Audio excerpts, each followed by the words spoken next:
Yeah, so this is a very good question.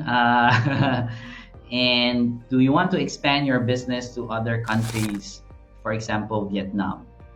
Ooh, yes, definitely. The answer to that is definitely. And in fact, for the past, I think, 2 months, I have been building up in exploring and expanding overseas. So right now, I am reaching out to the Philippines, and I have ideas as well on how we can also go into Vietnam. I just need to really clarify that idea and execute, and like reach out, then it will happen.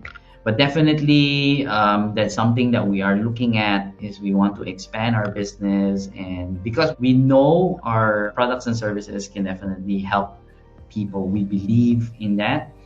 And it doesn't matter whether you are Vietnam or in Philippines or Australia, for example. We have clients in Australia right now. We have clients that are in Middle East, and then we have clients in the US. So we know that our products and services can definitely help different people. It doesn't really matter, as long as they need that kind of support, then yes, for sure.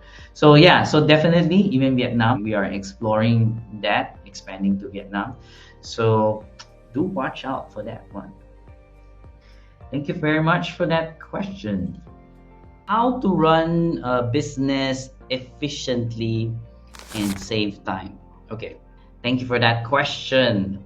And being, having experience different businesses for the past 13 years, of course, I want to say that each business, this is kind of like a disclaimer first, right? Each business is definitely different, and there is no one size fits all answer to to the questions. So it's good to really think about how can this apply to my business, right? So yeah, so that aside, why maybe it's good to understand first, why do we need to make our business more efficient, and to save time.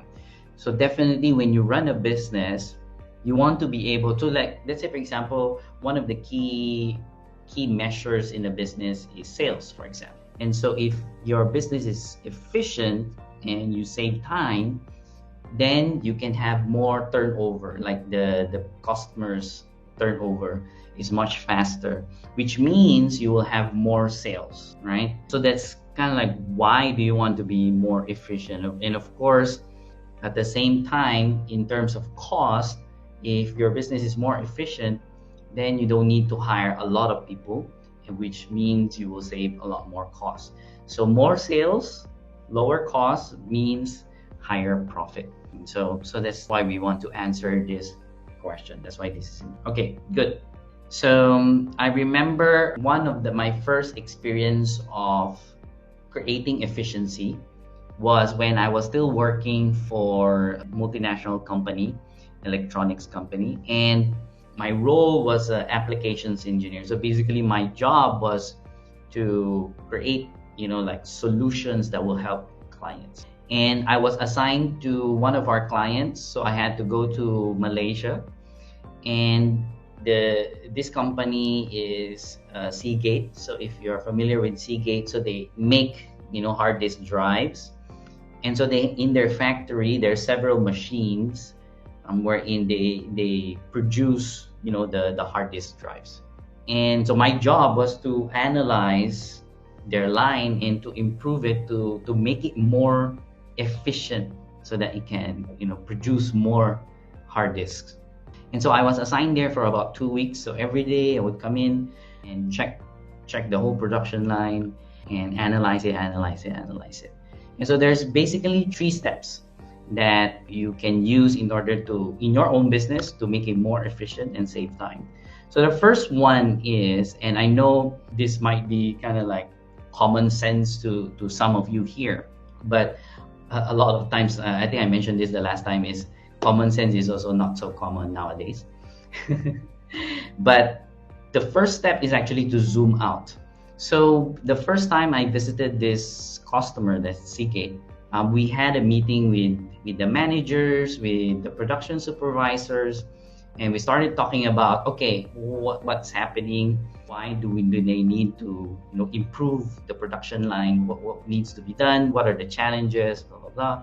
And so we started talking about that, and it's kind of like when you zoom out, you get a very good view or look at the whole picture, the big picture.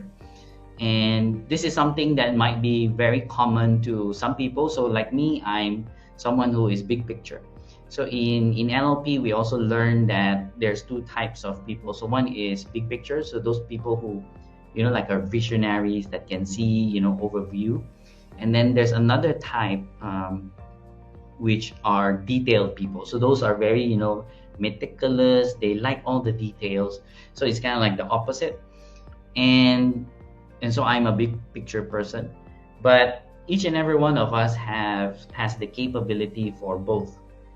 So me, sometimes I become very detailed as well, but my normal state is a big picture. So that's the first step. So you need to zoom out in order to see the whole picture, and by doing that, you can take note of the whole process, right? So the whole process. So that is the key. So we did that by having a meeting with the managers, blah blah blah.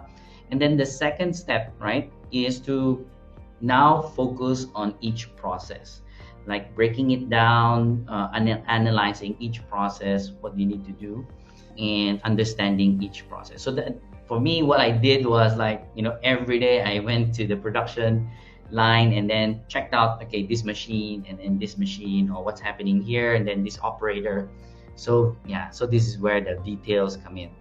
And after I broke it down, the third step is look at where you can improve on each process.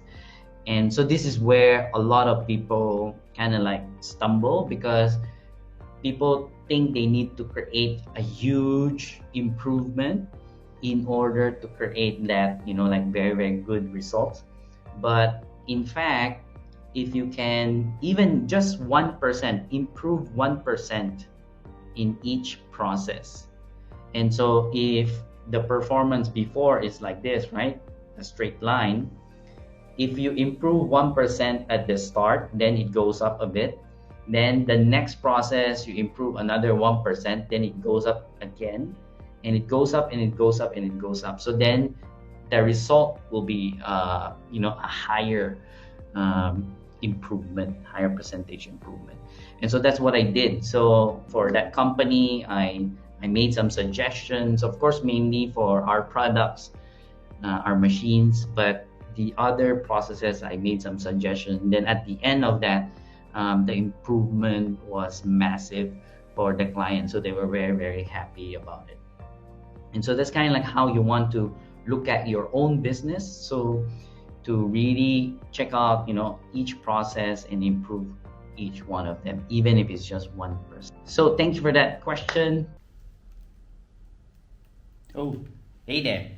If you like this video, please like, share, and subscribe. And remember to click the bell button so you get updated of the new videos. See you in the next one.